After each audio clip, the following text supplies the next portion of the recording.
Aucun chiffre local ou départemental ne permet de l'illustrer, mais la question de l'identité de genre est de plus en plus prégnante dans l'espace public, surtout depuis 2021 et la circulaire Blanquer pour son appréhension en milieu scolaire. Une question qui ce mardi à Mirecourt, à l'hôpital psychiatrique de Ravenel, a occupé un peu plus de 300 professionnels venus de toute la France.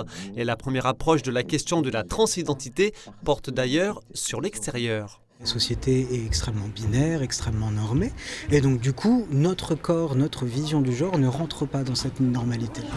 Et donc en réalité, on n'est pas dans le mauvais corps. C'est un narratif qui est très employé, mais qui est obsolète. Aujourd'hui, on n'est pas dans le mauvais corps, on fait simplement des démarches pour pouvoir être perçu dans notre réelle identité, finalement. Il n'est pas question de devenir homme ou femme quand on fait cette transition, on cesse simplement de prétendre qu'on était en accord avec le genre qui nous avait été assigné à la naissance. Surtout, comment leur identité dans la société est acceptée et comment finalement développer une identité heureuse et un bon vivre finalement dans une société qui n'accepte pas.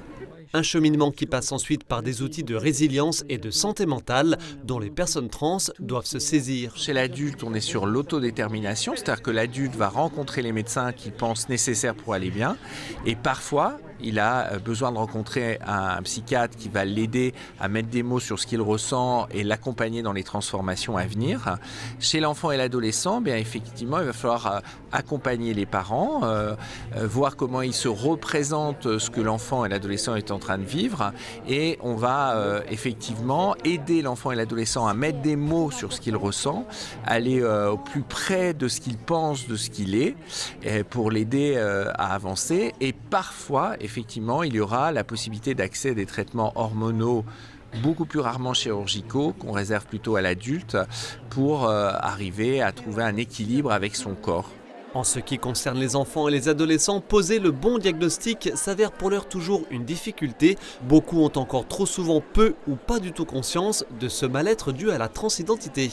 Ils vont venir à la maison des adolescents s'il y a effectivement plein de questions qui englobent l'adolescence et sur les recherches en tout genre, que ce soit la sexualité, que ce soit du harcèlement, tout ça. Et là, effectivement, en creusant un peu avec eux, on se rend compte qu'il y a une thématique d'identité derrière. Et là, on essaie de les orienter comme il faut. Selon les congressistes, institutions, proches, praticiens et surtout tout un chacun a donc un rôle à jouer pour que cette question du genre n'en soit plus une.